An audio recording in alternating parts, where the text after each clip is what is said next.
ekspor dia ke Amerika Syarikat aja 10 juta, 300 juta.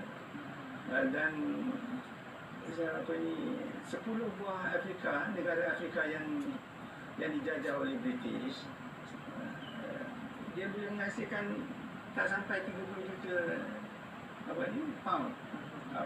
Tanah Melayu 300 juta pound.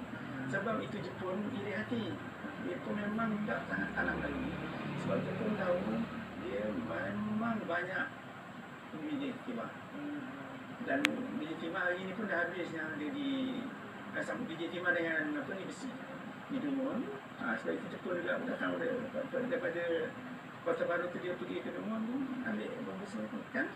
Jadi ini yang menjadi utama kepada perancangan utama kepada Jepun. Dia hendakkan kedua-dua benda, kedua-dua logam ni lah, besi dan biji timah.